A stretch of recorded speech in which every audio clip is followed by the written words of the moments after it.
supervisor of the Hunter Mill District. Welcome to this virtual FY 2024 budget town hall. We do have several guests on this. Before we get into the town hall part of the town hall, just a few introductions.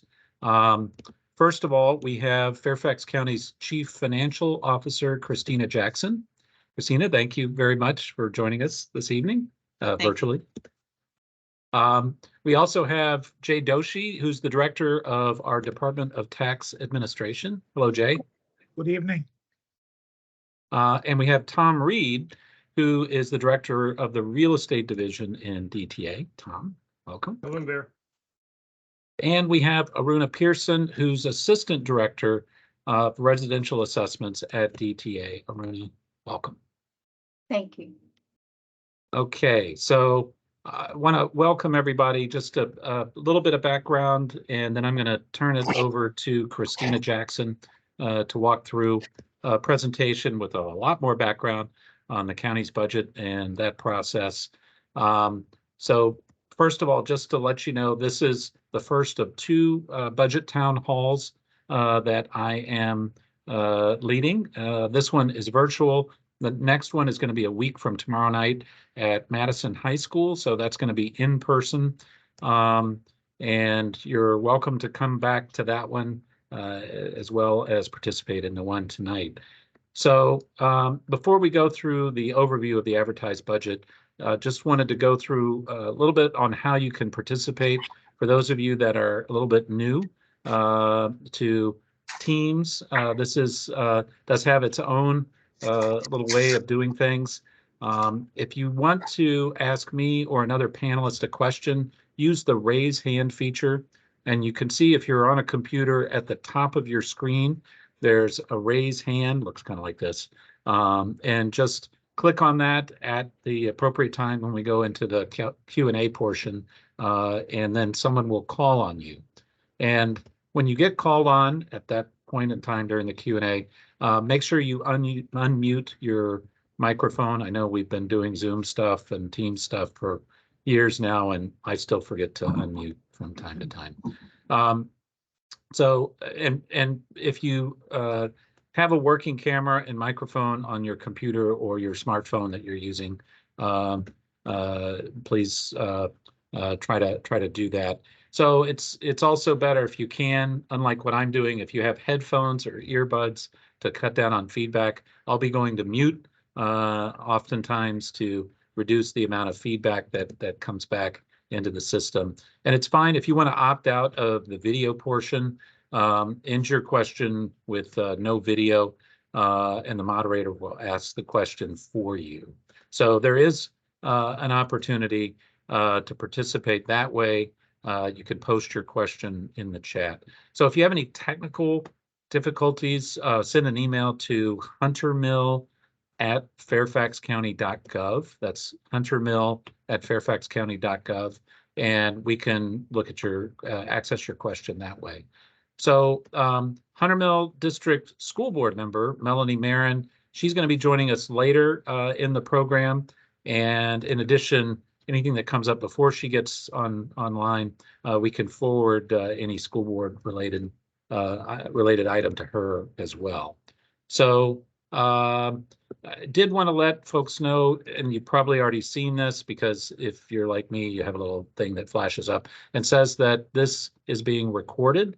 And so there's a little icon that you may need to press to go through that. So it will be posted on my webpage starting tomorrow, and it'll have a link to it in my newsletter, my weekly newsletter, and also social media accounts. So I would ask, as always, be respectful, and if you can, please do limit your question or your comments to 2 minutes. We want to try to get through everybody that's participating tonight, and we'll be watching the time to try to make sure everyone gets a chance to participate. So there are also this is not the last say on the county's budget. There are other options and ways to provide input. So these are in my newsletter. If you're not signed up for that, please go to the Hunter Mill District webpage and sign up. And we'll have our public hearings before the whole Board of Supervisors, and those will be held on April 12th through 14th. So with that information and background, what I would like to do at this point is to ask our Chief Financial Officer, Christina Jackson, to please tell us about this budget. What's going on with this advertised budget? Okay, let me share my screen. Can everybody see that? Yep, we sure can. Okay, perfect. Okay, you guys go away whenever I share, so I'm always takes a little while to get it set up. Okay, so what I have tonight are some selected slides from the county executive's presentation, which he gave on February 21st. And certainly if folks have additional questions or there are topics that you just want to delve a little bit deeper, I would encourage you to go online to fairfaxcounty.gov/budget. There's a lot of information on there. Our full volumes are posted, and there's a lot more information there than what I'll be able to go over tonight. So first, I just want to provide a little bit of context around this 24 advertised budget. We've been talking about this budget in terms of it stabilizing our core, meaning providing pay increases for our employees and supporting our existing programs. Certainly, we're seeing an outsized impact of inflation on the county this year, as we're experiencing even in our personal lives. And so we've needed to put additional funds in for inflationary adjustments, contract rate adjustments, certainly beyond than what we would normally include in a budget. We'll talk about some of the increases we've included in here for our employees to deal with some of the recruitment retention challenges. And you'll see that really what's allowing us to make the investments that we've included in this proposal is growth really in two revenue categories. First being residential real estate, and then the second being investment earnings. But we'll also talk about the fact that all those categories are performing quite strong this year. We do have some concerns for FY25, and as a result, we've tried to be conservative in terms of the investments we're making as part of this budget. Our next slide provides some highlights of the 24 advertised. The revenue projections that you'll see as part of this presentation are built on the existing real estate tax rate of $1.11. Based on equalization, that would result in an increase in the average tax bill of just over $520. However, many board members have already expressed interest in potentially lowering that tax rate. We have advertised $1.11, so at this point, the board could not increase the tax rate over $1.11, but they could come down.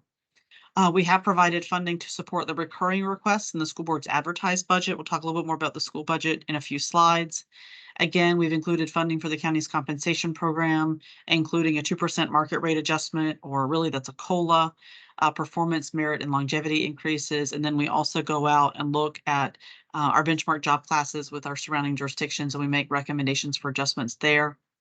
As I noted earlier, this budget supports inflationary and contract rate adjustments and provides for really limited targeted investments for other areas, such as new facilities, which have been pre-planned for years, and then some other priorities. You'll see that they're really, compared to what we've been able to invest in prior years, it's much more limited this year. Again, we're trying to focus on our employees and some of those inflationary impacts.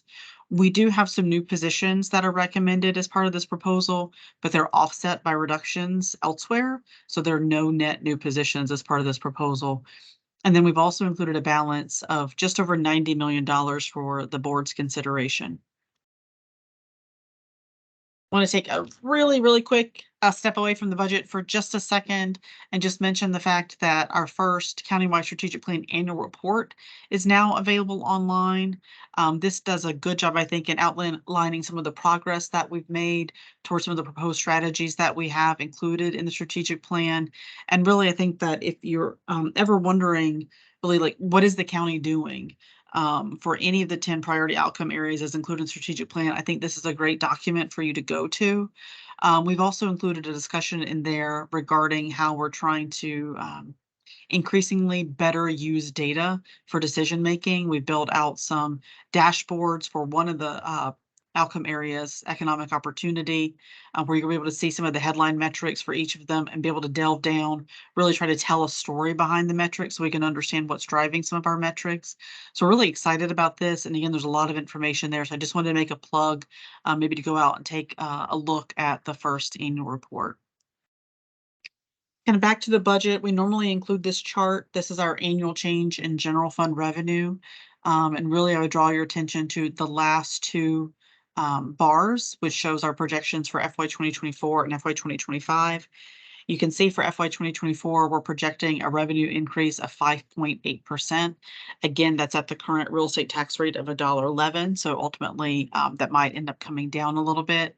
But then you can see for 2025, right now we're projecting only a 1.1% increase in revenues. And we'll talk in a few minutes how that's primarily driven by both real estate and then also investment interest again, as we're anticipating that those categories will not be as generous next year as they are this year. Speaking of the revenue categories, we have a little bit more information on this slide. You can see that top line for real estate, we're projecting an increase in our overall real estate tax base of 6.6%. You can see that drops to just 0.7% for FY 2025. I want to talk about personal property for just a moment.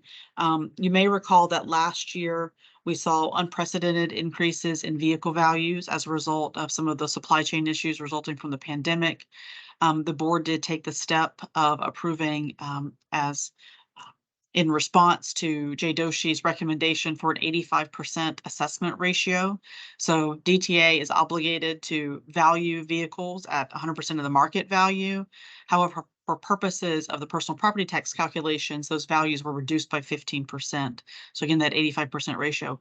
What we're seeing this year is that vehicle values have actually come down a little bit, although they are still elevated from where they were pre-pandemic. Based on the preliminary information, we're anticipating that a 90% assessment ratio might be appropriate for this year. That would result in flat revenues from last year and a flat average levy, maybe even a slight decrease over what we saw last year for personal property. And then the last category that I really wanted to call out here was investment interest. You can see that just a couple of years ago in 2022, we were only generating a little over $17 million in investment interest because of the low interest rate environment.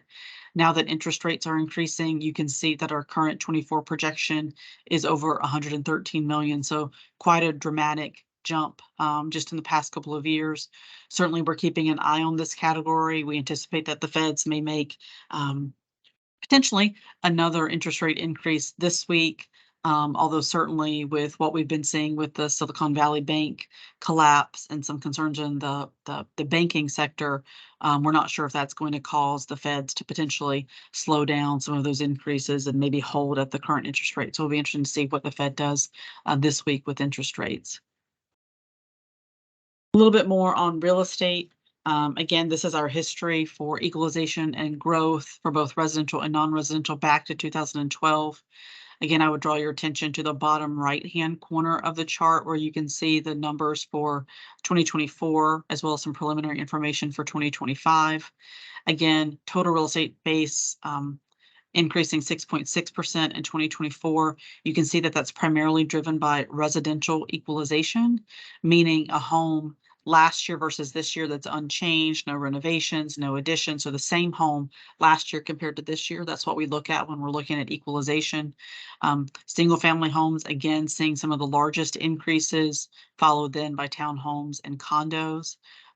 As we see that folks are still trying to move to larger homes to potentially telework part-time or full-time, they're looking for larger homes, which is what's driving those single family home values up.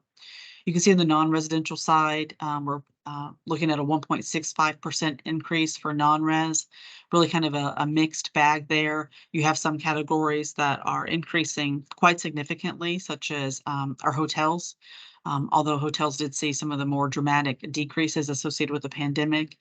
And then one of the largest sector, actually office elevator properties, saw a decline as we see a lot of businesses reducing their footprint as, again, they are more accepting of the teleworking environment, but that's certainly impacting our non-residential tax base. And then looking ahead to 2025, you can see that right now, we're estimating that residential equalization will be flat, certainly keeping an eye on both interest rates and mortgage rates, as we know that that started slowing down the market at the end of 2022. And we anticipate that those high mortgage rates will continue in 2023 and again will cause some of the growth that we saw this year and residential equalization to not materialize next year. And you can also see on this slide that the projected value of 1 penny on the real estate tax rate is about $31.4 million this year. Moving on to our 24 budget summary, we're actually going to have this slide twice. This first time is just to kind of provide some context and provide a broad overview of the numbers. But you can see that we begin this proposal with an increased revenue of 365 million, or just shy of 365 million, again at the current real estate tax rate. We do have about $2.7 million included as a reduction to revenue as a result of expanded tax relief for seniors and those with disabilities. This was actually approved by the board last year. We kind of tranched some of the adjustments to the program last year. This year, we have a new 75% category as well as a new tax deferral program. Again, we anticipated that that would cost about $2.7 million, which reduces revenues. We've also recommended an increase in our EMS transport billing fees, which will generate just shy of $2 million. We have not adjusted those fees since 2014. We're recommending to adjust them to be more in line with what we're seeing in other jurisdictions, as well as to keep up with Medicare reimbursement rates. About 97% of that revenue is generated from insurance companies, so we do not anticipate a significant impact on our residents. And then you can see with some other small revenue adjustments, again, total available, again, the current tax rate is about $365 million. The bottom part of the chart shows how we are recommending that those dollars be allocated. You can see the column for the county and the schools. For the schools total, it's about 144.26 million. We have some information coming in 2 more slides regarding the details of that. And then you can see on the county side, we've laid it out by category, subtotal of about $135 million. We have some reserve adjustments. We actually have a savings there, primarily because we pre-funded our reserve load as part of carryover. So we were able to bring that down a little bit for the annual process. Our reserves remain at 10% of general fund disbursements, which is our target. And then you can see after those allocated resources that we have a balance of, again, just over $90 million. We've included this pie chart this year just to provide kind of a visual of how we've allocated new spending as part of this proposal. This does not include the $90 million, which is in balance.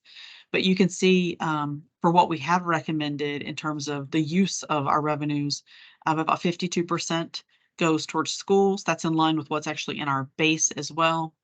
A third goes for county compensation, including both pay and benefits. Then you can see debt service, capital, inflationary adjustments, and new facilities total about 12%. And then after those categories, which some might consider a little bit more non-discretionary in terms of we want to be able to open facilities that we've been planning for years. Certainly inflation is something, particularly in this environment, is something that we needed to take into consideration. And then we have our required debt service payments.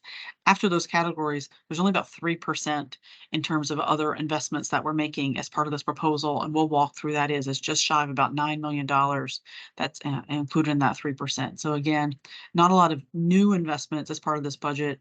Again, just kind of being wary of what the revenue situation might be next year.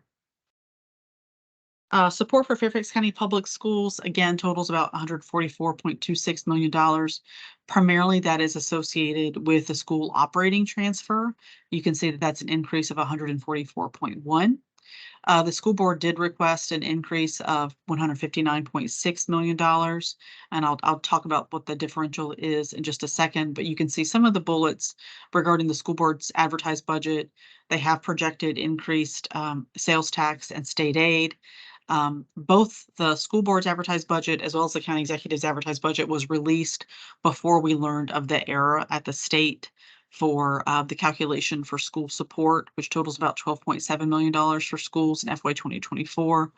Our understanding is that, certainly the General Assembly has not passed a budget for next year. Our hope is that they will resolve that error, and that will not end up becoming county or an FCPS responsibility. They have made adjustments as part of their skinny budget to compensate for the error for the 23 impact, but we're waiting to see what actions they take for the 24 impact. The school board's advertised budget did include a 3% market scale adjustment for their employees and step increases, as well as a salary scale extension of 1 step to assist with retention efforts. And then it also included a 1% retention bonus. The net cost of that retention bonus was about $15.5 million. And that's the only component of the school board's request which we did not include funding for as part of the county executive's advertised budget. Since retention bonus is one-time in nature, we felt that if that stayed in the state's budget, it was in the governor's budget, if it stayed in the budget when the General Assembly took action, that's something that we would be able to address as part of a quarterly review, since that's normally how we handle bonuses for county employees. And then you can see there's about $160,000 for school debt service requirements, or an increase of $160,000. That does account for the recent $25 million increase in general obligation bond sales for the schools, which just took place this past January. We had our GEO bond sale. There was an increase as a result of that $25 million adjustment in the school bonds, but we also paid off South County High School. So there was an increase with the bond sale increase, but then a decrease associated with paying off the debt service for South County. So as a result, we saw a relatively small increase for school debt service requirements. Moving on to county compensation. Some of you may recall that in November, we presented our forecast to the board, and at that point, we were able to share that our calculated market rate adjustment was 5.44%. We used a calculation which we had agreed, worked with employee groups to agree on that calculation a number of years ago. And again, because of the high inflationary environment, the calculation was 5.44%. What we have funded as part of this proposal is an MRA of 2%. To fully fund the MRA would require about another $55 million beyond what we've included in this proposal. We have, however, funded performance, merit, and longevity increases. And so you can see the averages there for non-uniform merit employees. The average increase would be about 4.06%, and for uniform merit employees would be about 4.39%. And then we also included adjustments for our market study benchmark results. Again, every year we look at our public safety job classes. We look at some of the benchmark job classes for general county employees, look at some of our surrounding jurisdictions, look at their pay scales, and make some recommendations for adjustments. Some of the job classes that were found to be out of market this year include maintenance workers, custodians, trade supervisors, and plant operators. So employees in those job classes will see increases beyond the averages that you see on this slide. Certainly, when we talk about compensation, we also need to include benefits.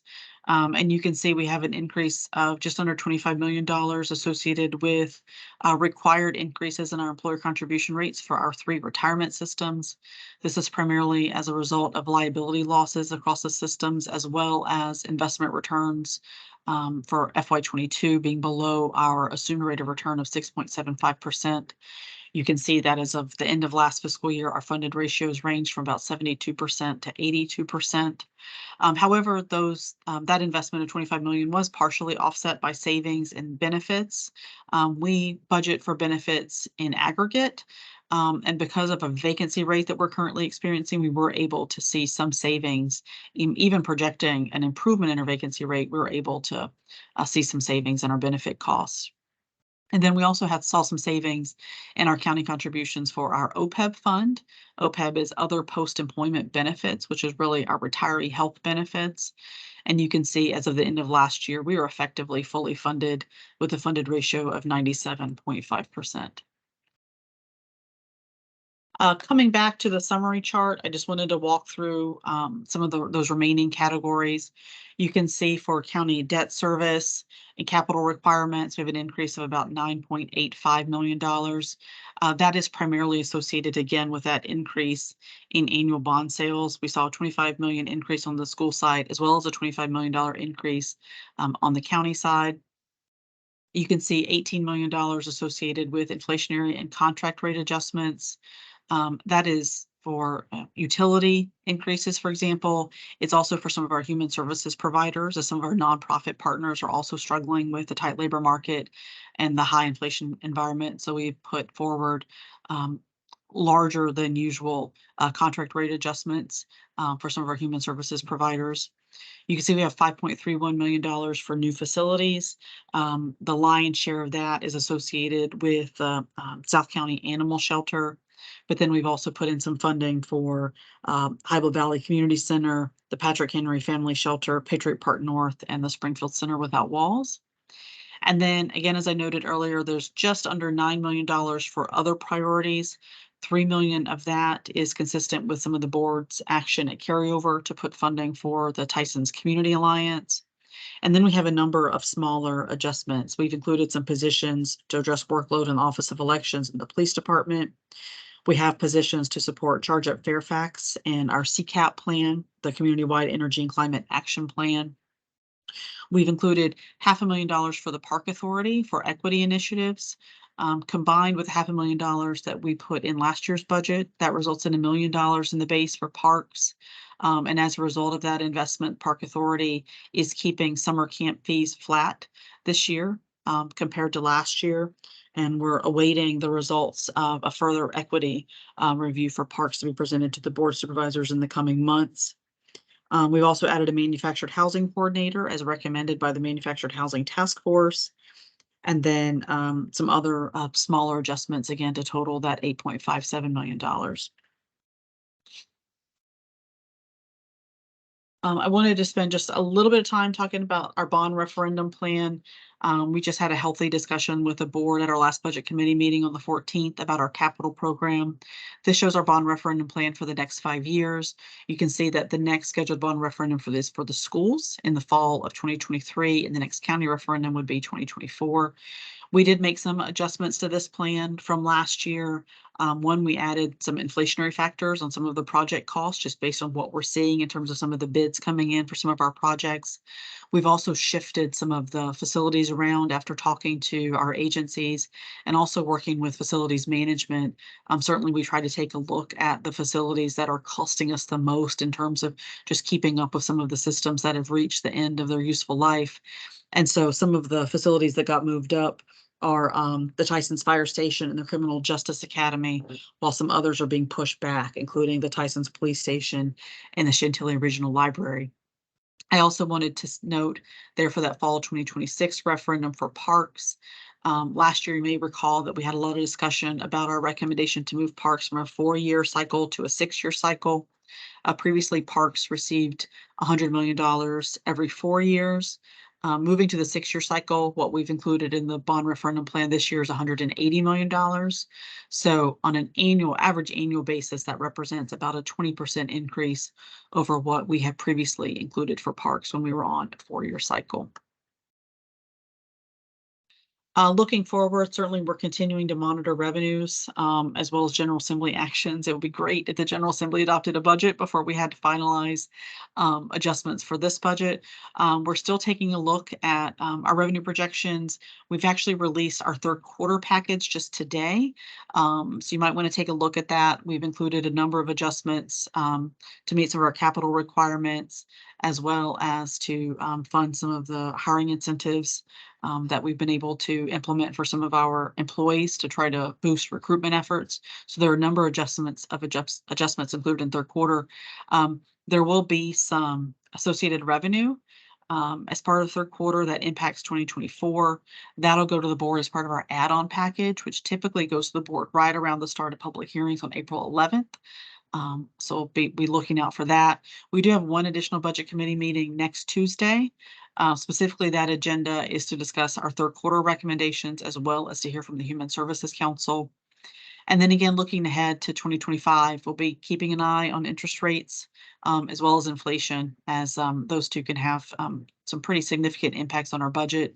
Again, we expect that elevated mortgage rates are going to further soften the real estate market, particularly on the residential side.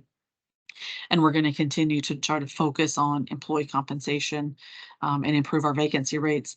The next year's budget will also be the first developed following collective bargaining agreements. We have begun bargaining with the International Association of Firefighters on a collective bargaining agreement for those employees for next year, as well as bargaining with the Southern States Police Benevolent Association, which covers our police officers.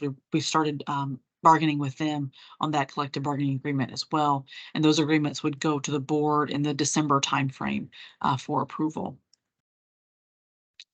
As Supervisor Alcorn noted at the beginning of this, there's a lot of different ways that you can provide input on the 24 budget. We've expanded those opportunities as part of the pandemic. So certainly I would encourage you, if you have an interest, to sign up to speak at public hearings. You can provide testimony by phone, in person, or submitting written or video testimony. And again, as I mentioned earlier, if you have additional questions, I would encourage you to go online and look at some of the documents that are available there. And then lastly, this is our budget timeline. You can see that, again, tomorrow, the Board of Supervisors will take action to just authorize advertisement of our third quarter review. Our third quarter won't be approved until May. Again, public hearings, April 11th through the 13th. And then May 2nd is really the important day. That's when the board will mark up the FY 2024 budget, and really then adoption on May 9th is a formality, gives staff time to put together the appropriation resolutions, cross all the T's, dot all the I's for budget adoption. So again, May 2nd is really the date when the decisions are made regarding the 24 budget. And then certainly the budget year begins on July 1st. So that, I tried to go through it quickly, but certainly happy to entertain any questions that folks might have. Christina, thank you so much. As always, you do a fantastic job. I know you covered a lot of data, a lot of territory with that presentation. So thank you very much. I do want to see if anybody has any questions short term. We do have one more presentation. Melanie Marin, our district school board member, is joining us. Hi, Melanie. Before we go to her, I wanted to see if there are any questions before the school board presentation. And remember, if you want to ask a question, go ahead and click on the raise hand icon, and we'll call on you. Any questions or comments at this point?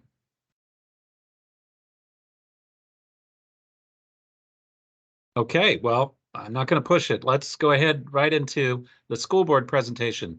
Melanie, why don't you take it away? And I believe you have the pen or the pointer or whatever it is that runs the slides. And if not, let us know. Okay, thank you so much. Good evening, everyone. Thank you, Supervisor Alcorn, for hosting this, and to the Hunter Mill team and the county team.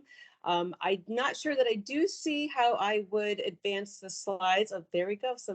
Maybe some magic is happening. I'm not sure. I might need some assistance with this. Let me just see here. I don't know that I do. May I ask, did someone receive these slides that I sent? Or do you have them? Are you able to post them up? Yeah, I have them. I'm putting it up right now. Sorry. Thank you so much, Paul. I appreciate it. I just came back. Thank you. I couldn't make it at 7. I was over at Forest Edge Elementary, where the students were doing a Show What You Know exhibit, and so many great ideas. I learned about many countries and cultures and just things that kids like. And that's what gets kids interested, is just, letting them explore what they enjoy. So thank you so much. So yes, if we want to advance to that first slide, please, with the big information, and hope you all can see that. So, in Fairfax County, and in Fairfax County, our school board looks to the county board to transfer over the funding, and we have a great partnership. And this is an example of that. There was a slide just before that, perhaps, that talks about the summary. Is there one just before that? Yes, great. So this shows the partnership. Okay. We have our school operating fund. Generally, it's around $3 billion. So this year it's $3.5 billion, which is a net increase of almost $250 million, or 7.6% over last year's approved budget. Now, the county transfer request is also an increase. You can see quite a bit of 7% over. And the thing to know about how the county board and the school board work together is oftentimes the county board, the superintendent of the schools will propose a budget, and oftentimes it needs to increase year over year. And I'll get a little bit into that in a moment. And the county board does increase. And sometimes it might not match what the school division is seeking, but that's also because of the way that schools are funded. And I'll get to that when we talk about the slide just a few more down. But you can see here, again, that our county is investing in education. It's the largest investment that our county makes. Okay, so then if we go to the next slide, you'll see that a big part of this year's budget is compensation. We employ 45,000 people in our school division. 15,000 of those are instructors. So our people is what makes education happen. It's the largest part of our budget. So we want to be competitive and remain competitive with surrounding jurisdictions. And to do that, we needed to make some adjustments. You know, educators, their salary goes by steps. There's a lot of different pieces. There's also this 1% retention bonus that is offered by the state, which is amazing. However, in order for Fairfax to access that funding, we actually have to provide 80% of that amount in order to get that last 20 from the state. So although we welcome that investment from the state, it's very hard to do these matching types of programs, which do get proposed frequently. So I guess some money is better than none, but it does make us, you know, we have to still foot the bill for that. So one thing I want to point out too are identified investments, the equitable access to literacy plan. This is an amazing transformation that we're doing in our public schools. You might have even seen it. It's reached mainstream media, the science of reading. And what it is the research that's been done over decades about how people read, which is not a natural thing. We can talk naturally and communicate, but not read naturally. And like the science of how brain development happens and how we learn new things, that's married together called the science of reading. And our schools are now wholly rolling that out, starting with our youngest learners, K-2, and then expanding it. So for instance, if a student has struggles with reading, they'll be identified earlier, they'll get help earlier before it becomes a bigger problem. And for students who are naturally just inclined to read, they'll get the grasp of literacy even more deeply. So this is an incredible investment. It takes a lot of time because teachers have to learn new best practices, but that's why that investment is so key, because it's fundamental to everything. So I'll go to the next slide, and I'm happy to take questions. I just want to give you a little bit of an overview. So this is where we really see, again, the county's investment.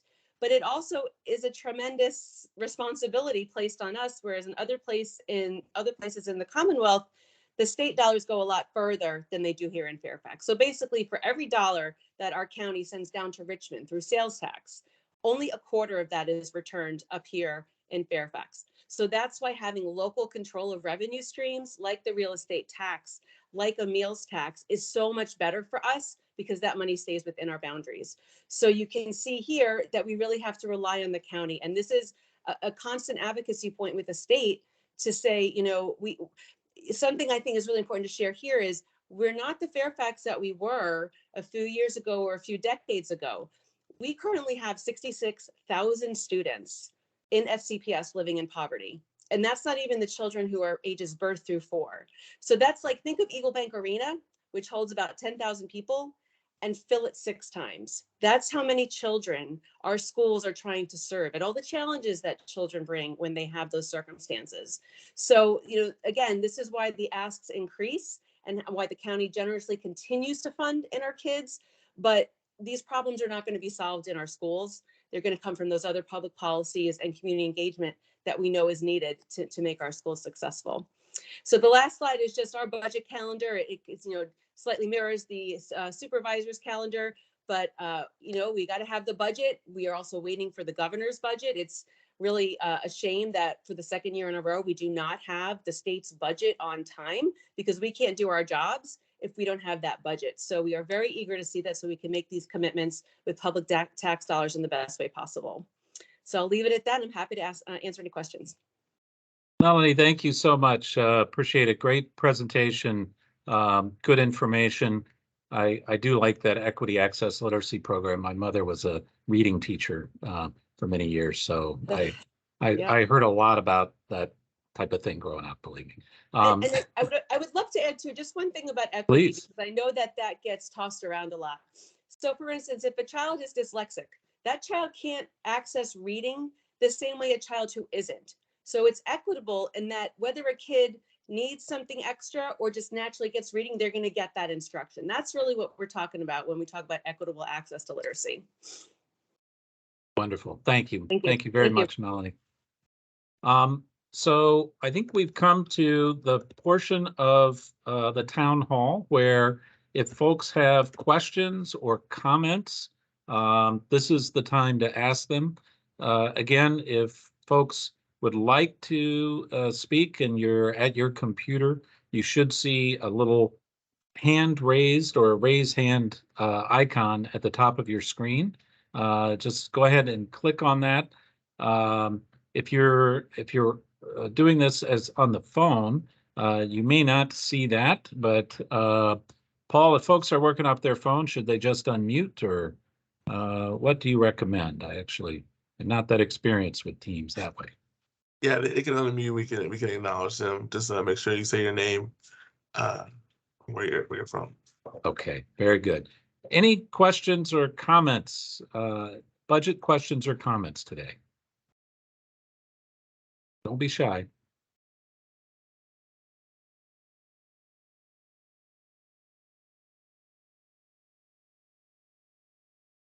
Okay. Yes. Any? Oh, I see. Denise has her hand up. Thank you for breaking the ice, Denise. Go right ahead and be sure to unmute yourself.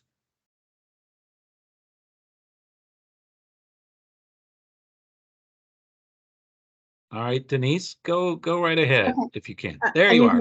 Okay. Yep. Hi Yeah. there. Hi there. I'm just here to express my dismay over the increasing real estate taxes or assessments. I realize we don't know what the tax rate's going to be for sure, but in our particular case, we've gone up 30.5% in 2 years. And I just think that's outrageous and it's unaffordable for us. So anyway, I just want to go on record to say that, I hope something can be done about that. We don't qualify for tax relief. I will obviously look into the appeals because I don't actually agree with the assessment completely, but I doubt they're going to do anything too dramatic because the fair market value, since it's based on fair market value, it's a problem. But I think it's hard for people to, I hate to see something occur where people can't afford to stay in their homes because we're hoping to age in place. We're 65, and yet we're not seeing increases in income at this point, but we're seeing these giant leaps in our real estate taxes, and it's a big concern. Denise, thank you. Appreciate your comment. Tom, did you want to say anything? Well, I would just say it's all driven by statute, the 100% fair market value requirement. It's not like that in all states, but it is in the state of Virginia. So that's what we're obligated to do by statute. All I'll say is if you've had a substantial increase, as you suggested, 30%, I believe, over 2 years, it's going to be based on sales. We don't raise these assessments without a lot of justification, and we would encourage you to go to the website. It's pretty easy. You can see what the sales are in your particular neighborhood, and if you see something that doesn't look quite right, I would encourage you to first call, and we'll have a good conversation with you and go through the sales, or you can also appeal, and we'll take a good hard look at it. Denise, thank you. I appreciate your comments here tonight. Okay. Thank you, Denise. I see another hand up. Joanne Collins. Joanne. Thank you. School board member Melanie Mirren mentioned a meals tax. Can she just clarify Fairfax County where that is? Hi, sure. Yeah, so the legislature has provided local authority for counties to now put on a ballot a meals tax. This already exists, this authority, in local jurisdictions such as the town of Vienna and the town of Herndon. It's 4% in Vienna. I can't recall exactly Herndon. DC's it's 10%. And again, it's a way to keep that revenue local. So it's up to the Board of Supervisors on when to put that on the ballot, if at all. So it's not a majority meals tax across Fairfax County. We don't have that yet. We do not have that currently, no. Thank you. And Jay, do you want to, I saw your hand pop up Yeah. there. Do you want to say anything? Thank you, Supervisor Alcorn. I just want to clarify real quickly. There was a process for referenda, and state law has been changed when provisions were amended to provide equal taxing authority to counties vis-a-vis cities. So at this point in time, no referendum is required. It still requires the governing board's authorization. But at this point in time, while our neighbors, and I think every single one of our neighbors has a meals tax, Fairfax County itself does not have a meals tax. I just want to make sure that we clarified that. Thank you, Supervisor. Jay, thank you. Appreciate that. I see another hand up, and I don't think this is your real name, but it says Red Hawk Circle. Go ahead and unmute yourself. Hi, yeah, I have a question around the assessments, the property tax assessments, and this may go Please. to Thomas. I've been in my house for more than 2 decades and haven't sold.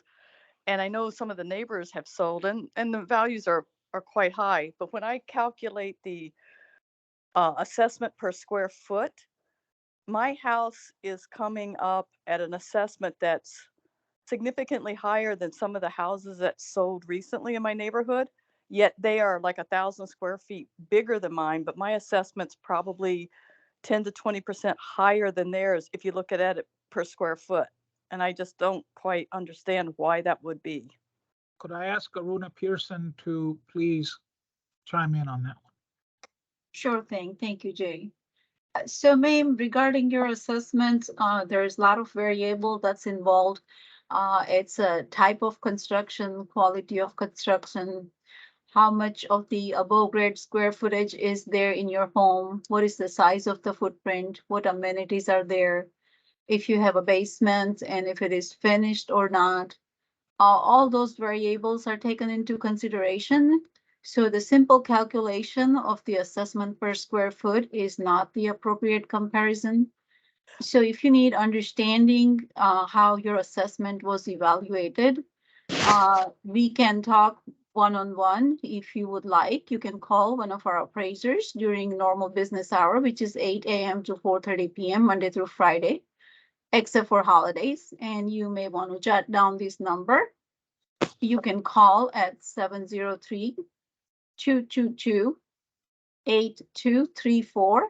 And if you would speak with one of our residential appraiser, excuse me, if you would speak with one of our residential appraiser, we can look at what type of home you have and construction grade, quality, amenities, and they'll be able to help you with looking for the sales comparable to see if the assessment is at fair market value and also if it is uniform with the similar properties or not.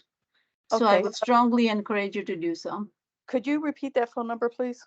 Sure. 703 Mm-hmm. 222 8234. Okay, thank you. And Sure thing. where I live in Reston, they are detached single family homes, and there's only 23 in our cluster, and they're virtually identical. They're all made by the same builder. Everybody has a finished basement, blah, blah, blah. But yeah, I was looking at the Fairfax County property site, looking at square foot, and our assessments are, yeah, they're drastically different. They'll go from like $1.14 per square foot to $1.40 something per square foot. And the only difference is in the size of the house. They're all made by the same builder, but I will call and talk directly to one of your staff there. That should help. And then I wanted to raise another one, and this may not be appropriate for this call, but I've been reading about the Board of Supervisors asking for a roughly 40% increase. I wish I got a 40% pay increase. So anyway, I don't know if that's something worth bringing up on this call or not. But thank you. I appreciate everything. Sure Yeah, thing, but actually, I can jump in on that one. That one's ours. Yeah, I actually voted against, was one of the 2 board members that voted against that one. So we do have a public hearing tomorrow on that issue at 4:30 p.m. At least it's scheduled. It might start a few minutes after that, but probably not too much later than that. On the question of board compensation for the new board that would be elected this fall and would start serving next year. So certainly, if you're interested in participating in that, we can basically go to the board's website. You go the clerk's website. You can sign up to speak that way too. But I did not support that motion. But thank you very much. One quick question, and Tim's got a hand up, but I did want to ask our DTA experts. I have heard there do seem to be, and I don't know how you guys do this, but there do seem to be some sometimes unusual circumstances with homes and sales. I mean, one thing that I found a little bit unusual, and I have no idea how you deal with this, that we have some parts of Hunter Mill District that have had a lot of tear downs, and in the last, I would say, 5 to 7 years, very large homes have been rebuilt on those tear down properties. But yet there are also some folks that did tear downs, I don't know, 10, 15 years ago, put not so huge homes, or at least not as large, on those lots. And I guess without getting into any specifics, how do you deal with something like that, where yeah, you're not going to tear down a home probably that's 10 or 15 years old, but yet these other lots have sold and are putting up these very large homes. How would you deal with something like that? so when there's a tear down sale, so obviously the sales price that they're paying for the tear down sales, that is actually the land value plus the cost of tear down, that will give you the actual land value there. So if there are any homes sitting on the similar sites, they're much older and still in livable condition, people choose to live, the total assessment of those existing homes, the older homes, cannot be less than just the land value itself. The tear down represents what the value of the land is of the similar sites in the area. Now, back in the days when they were tearing down and they were just building the home that they needed, the size that they needed. But nowadays, the developer, they wanted to get the most of the profits. So the amount of money that they pay on the land and the cost of construction, the bigger the house they build, the bigger the profit they can get. And obviously, whoever the potential purchaser is, it's their interest too. Usually those are the custom homes. So those homes are mostly being built after selling the home, as to they know who the prospective purchaser is, and it is built according to their taste, according to their need, etc. So they are putting mentions. But the key takeaway here is that tear down sales price, that's the value of the land. And so we cannot bring the land value that high up. So sometimes we end up putting the rest of the difference towards the building to make sure that the total assessment of the older home is not less than the land value itself. Okay. Tom, anything to add to that, if I, real quickly, Supervisor? Sure. I'll just say in a neighborhood where you see a lot of this, a lot of tear downs and build news, one thing it's important to remember that we're going to stratify when we look at the sales. The older homes are going to be compared with sales of older homes, and the newer homes will be compared with the newer homes. We're going to stratify and address them accordingly. Just because you have a gigantic brand new mansion next to you and you're in a 50-year-old home doesn't mean that your assessment's going to shoot way up. All right, appreciate it. Thank you, Tom. Thank you, Aruna. Okay, Tim, let's go to you. You've had your hand up for a few minutes now. No, thank you very much. I appreciate the opportunity. So I guess it's kind of a two-part question. So regarding the plastic bag tax, which I believe was initiated in 2022, I'm curious to know, and maybe Ms. Jackson would maybe have the best answer to this, is if the revenues from that has either gone up or gone down from 22 to 23, because I would think the purpose of the tax would to persuade people to use less plastic bags. So I would think that if there's a drop in revenue, that would indicate that the program is being successful. And also just as how the funds from that tax is being used, like could maybe someone talk to the programs that are being used, what programs are being funded with that plastic bag tax? Thank you. Sure. It's actually good timing because with the plastic bag tax, we don't really we don't project the revenues because to your point, we're actually hoping that that revenue category is going to come down over time. So we're kind of mindful about projecting. So instead, we don't actually appropriate the revenues until they're received. And so I noted during the presentation that we released our third quarter package just today. And so we actually have recognized the revenues that have been received year to date. And so year to date, it's about $1.6 million, which is up on a month-to-month basis from what we saw last year, although I think it took a little while just for that tax to kind of be implemented across all the businesses. I'm not sure on a monthly basis if we've actually seen any trend in terms of that coming down. But as you may know, we are limited in terms of how we can use those plastic bag tax revenues. So it's for environmental cleanup, education programs, reusable bags. And so as after we've now recognized the 1.6 million, staff will then make a recommendation to the board in terms of how those funds will be used. So, I mean, I know with the funding that we had identified last year, which I want to say was around 600,000, we have stream cleanup, Operation Stream Shield, some of those types of programs, again, the distribution of reusable bags. So now that it's a larger amount, again, staff will kind of come up with recommendations on how that gets utilized. But you're right, we are kind of hoping that over time, we start seeing fewer folks use plastic bags and that revenue category will come down. Yeah, Christina, thank you for that answer. Brian has his hand up, but before I go to him, just very quickly, yeah, Christina, I think you're right. It was around $600,000 that came in last year, but it wasn't a full year. It was only a partial year.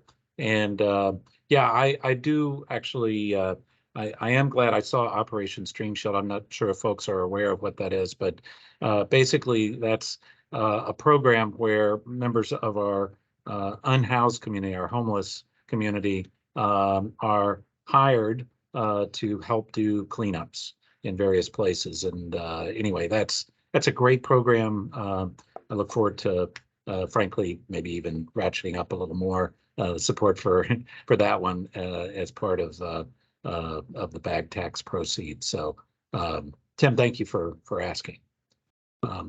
I see Brian has your hand up. Go ahead and ask your question or make your comment. Okay, hi, I'm Brian Funaki, and I have one question for Christina and one for Melanie. Christina, I was wondering if you could tell us a little bit more about what's in the 24 budget for affordable housing, and if the 24 budget specifically identifies how it's going to be used, and if that's an increase from the prior year. So we haven't included an increase in baseline funds for affordable housing as part of this budget, but what is included in the baseline is a penny on the real estate tax rate. So about $31.4 million goes for affordable housing, and then our Department of Housing and Community Development will usually put that money out as part of a blueprint to see if they can get developers that will partner with us for the development of affordable housing. I will, though, say, again, it ties very nicely with the release of third quarter today. We do have in our third quarter package $10 million investment. Again, it's not baseline funding, it's one-time funding through some of the revenues that we're recognizing as part of our third quarter review. But we are taking $10 million and making that recommendation for an additional investment for affordable housing as part of that process.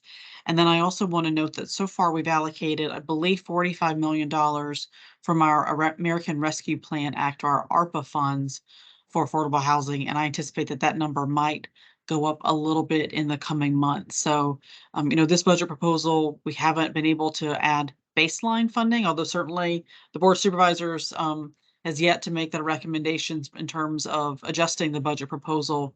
It's not including the county executives advertised, but we are trying to increase those investments using other revenue sources. Great. So it sounds like that money you talked about is earmarked for these, and it's a matter of finding and working with developers and maybe some of the nonprofits. Am I seeing it right? Yeah, that fund, that funding goes into a separate fund for affordable housing. So it is Yes. isolated and tracked separately. Okay, great. And quick question for Melanie. I'm sorry if I missed it. I had to step away just for a minute or two during the presentation, but can you talk about teacher salaries, and does it address anything about increases in teacher salaries? Yes, it did address that. And the slides, all of our material is of course public. And so it does address that. So it includes a market scale adjustment, which is a large part of the total amount that we're seeking. We're seeking a total of 249.6 million. Of that, 128 million deals with compensation.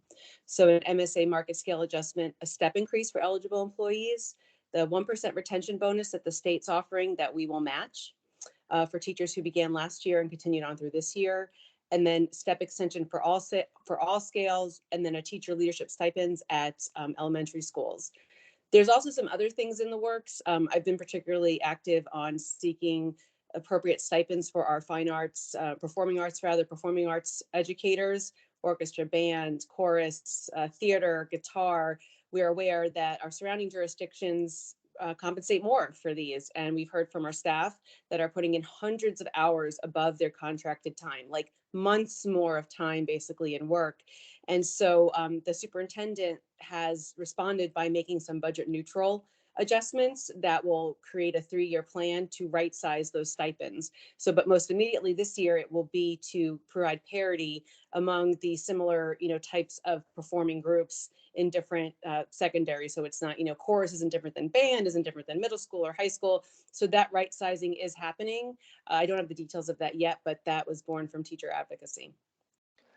But that's great to hear, because I've always been someone over the years to just sort of been dumbfounded on teacher salaries, and they're not commensurate with their importance and what they do.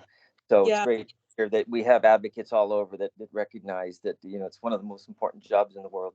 Absolutely. Thank you for that. And I'll just add, maybe you didn't quite catch this earlier, Brian, but Loudoun is able to pay more because, again, their share of the state dollar that they get back is double the amount percentage-wise of what we get. So again, for every state dollar we send down, we get 25% back. Loudoun gets 50% back. So that's why they're able to be more competitive.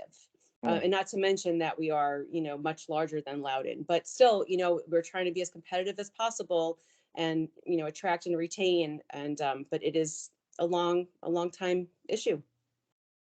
Okay, great. Thank you. Thank you. All right, thank you for your question. And Melanie, Loudoun has something else too, and that's a whole bunch of data centers. That doesn't hurt. Yeah. But there's a trade-off with that too. So yeah. Brian, thank you very much. Appreciate your question. Also on affordable housing, I'm longtime supporter for increasing our support for affordable housing as a budget item and otherwise. So thank you for asking that. Any other questions or comments? Any other hands want to pop up? Or if somebody doesn't have access to that electronic hand, feel free to just unmute yourself or contact us in the chat.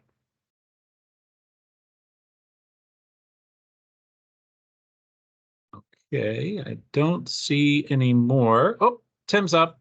Tim, go right ahead. Yeah, sorry, just one more question, and this may be a bit early days for this, but over the summer there was the passage of the Inflation Reduction Act, and obviously it's a large pot of money. Is it known at this time if any of those funds will be coming to the county, and then if so, is there an idea of how those funds will be utilized? Great question, Tim. Christina, do you want to take that one? Yeah, we actually have a staff work group that's come together that's looking at both the Inflation Reduction Act and then some of the infrastructure dollars. I think it's too early right now for me to say how much, if any, we might be able to get. I know that there's still a lot of guidance that's forthcoming in terms of how organizations actually apply for some of these dollars. Sometimes the devil's in the details in terms of what the requirements are. But I know that we've been working with our financial advisors trying to get more information about some of the more discrete programs in terms of making sure that we can apply for every dollar that we're eligible for. So I'd say more to come, but certainly that's something that we're looking into and pursuing aggressively. Okay, sounds good. Thank you. Yeah, thank you for the question, Tim. And yeah, Christina, I'll just second that. I do I know that's something that there is that team, your team that's focused on that. There is, I would say, an unprecedented amount of grant funding coming down from the federal government, at least over the past couple of years and then going forward the next few years. So thank you for positioning the county appropriately to take advantage of that. That's going to be really important, and I think can really move the needle, especially on some of our capital type expenditures as we take on big challenges like, for example, electrifying our transportation fleet. I know that's going to be a major activity over the coming decade. So. Thank you, Tim, for that. Any other questions, comments from anyone on the call or participating today?